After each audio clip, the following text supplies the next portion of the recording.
बच्चों, हिंदी दिवस के उपलक्ष्य में मैं आपको हिंदी भाषा के बारे में कुछ जानकारी देना चाहती हूँ। तो आज हम इस YouTube चैनल में हिंदी के बारे में जानेंगे कि जो र है, हिंदी में जो साउंड है र, उसके भिन्न भिन्न प्रयोग होते हैं, जिसके बारे में बच्चे कई बार कंफ्यूज हो जाते हैं, नहीं बता पाते कि ये र जो है किस तरह से बोलना है या उसको किस तरह से लिखना है। तो मैं इसके बारे में आपको बताने जा रही हूँ। तो चलिए हम देखते हैं र के भिन्न भिन्न प्रयोग। हिंदी की वर्णमाला में अ से ह तक, ज ज्ञ तक जो अक्षर होते हैं उन्हें वर्ण या अक्षर कहा जाता है, जिसमें ये र जो है वो आता है। इसके भिन्न भिन्न रूपों के बारे में आज हम जानेंगे।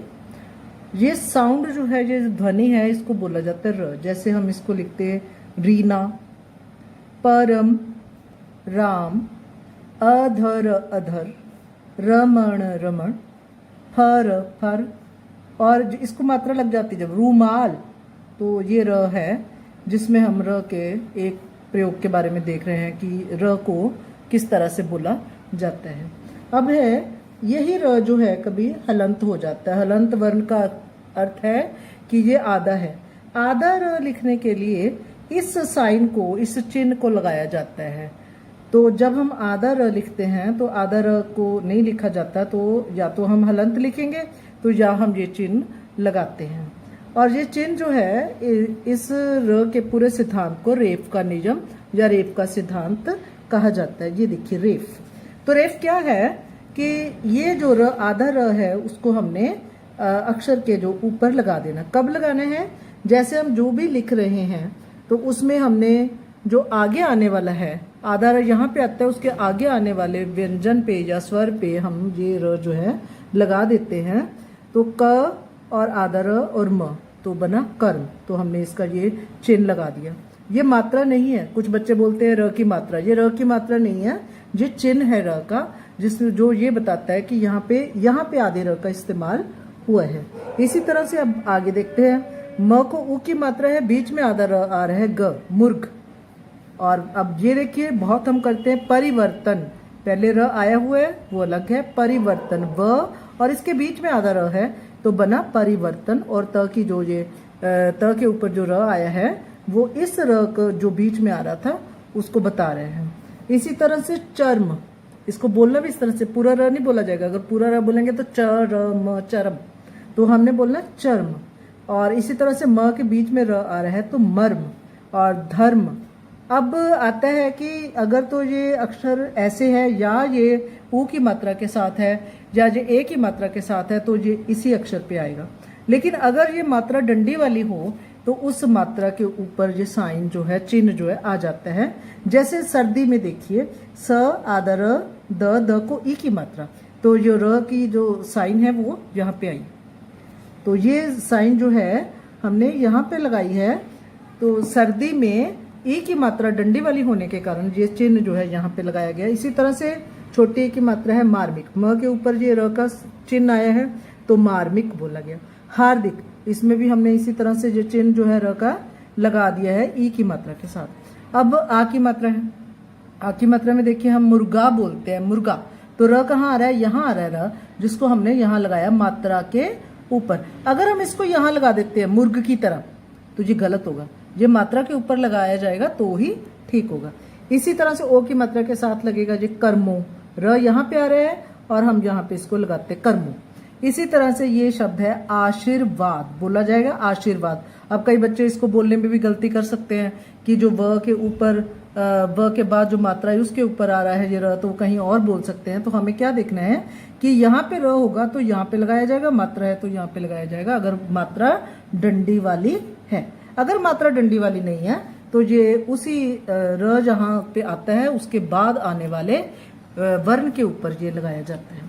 इसके बाद आ जाता है ये र का एक प्रयोग है जो रेफ का है। इसके बाद हम इसका दूसरा प्रयोग देखते हैं।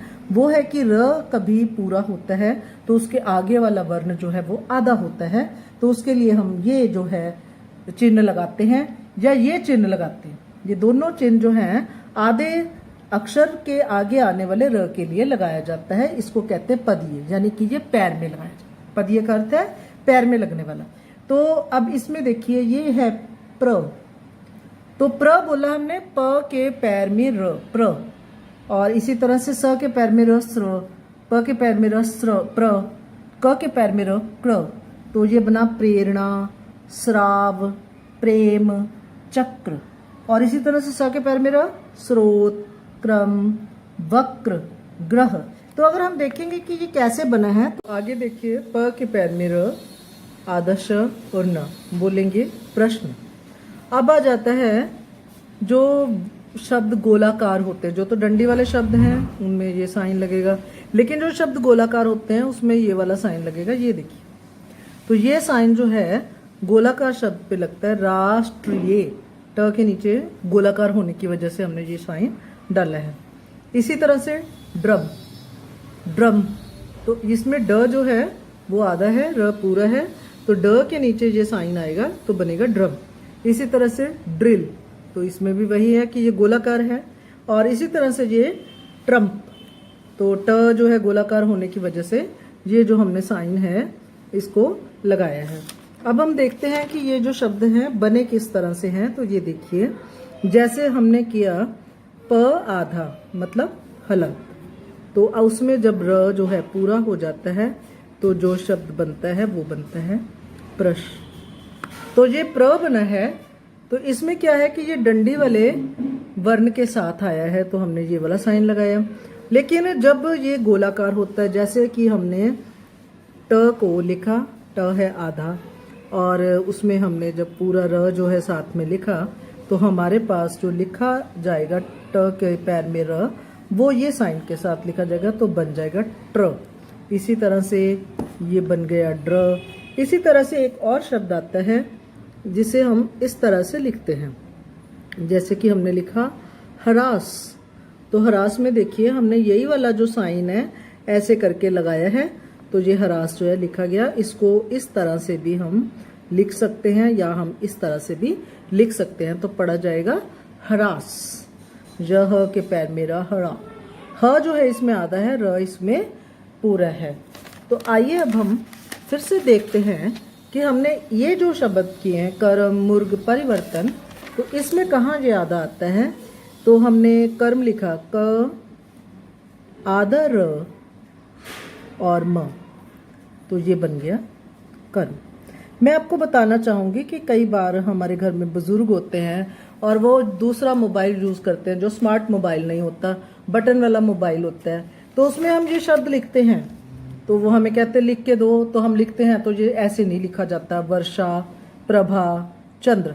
तो मैं आपको बताती हूँ कि इसको इस तरह से लिखने के लिए मोबाइल में हमें क्या करना होगा। जब हम मोबाइल में प प्रभा लिखना है तो हमें पता है कि इसमें प आधा आता है, तो प को हलंत कर देंगे, और जब उसके बाद हम ये उसके बाद पूरा र टाइप करेंगे तो अपने आप जो हमारे पास आगे स्क्रीन पे दिखेगा वो ये आएगा।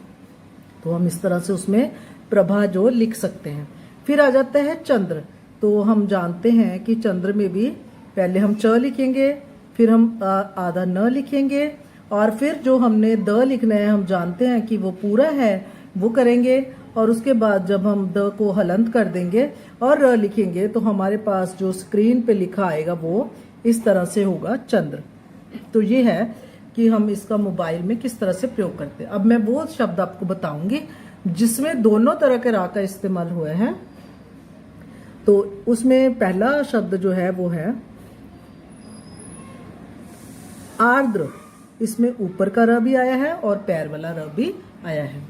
और दूसरा जो शब्द बहुत ही प्रचलित है जिसे बोलने में कई बार कुछ लोग गलतियां भी करते हैं वो है प्रार्थना। तो ये प के पैर में र, ऊपर र और प्रार्थना, ये बनेगा। प्यारे बच्चों, अब मैं इसी तरह के संयुक्त अक्षर और जो आधे अक्षर का प्रयोग होता है वो अपनी अगली वीडियो में दिखाऊंगी, तो आप उसके बारे में इंतज़ार कीजिए और मुझे कमेंट बॉक्स में कमेंट करके आप जो भी पूछना चाहते हैं पूछ सकते हैं। तो मैं अपने जिस क्लास का जो समापन है वो कविता के साथ करूंगी, तो इसके साथ आप कविता उच्चारण भी सुनेंगे। और ये कविता जो है वो 8वीं की पाठ्य पुस्तक में से ली गई है, होंगे कामयाब। होंगे कामयाब, होंगे कामयाब, होंगे कामयाब एक दिन। हो मन में है विश्वास, पूरा है विश्वास, होंगे कामयाब एक दिन। चलेंगे साथ साथ, डाले हाथों में हाथ, हम चलेंगे साथ साथ एक दिन। हो मन में है विश्वास, पूरा है विश्वास, होंगे कामयाब एक दिन।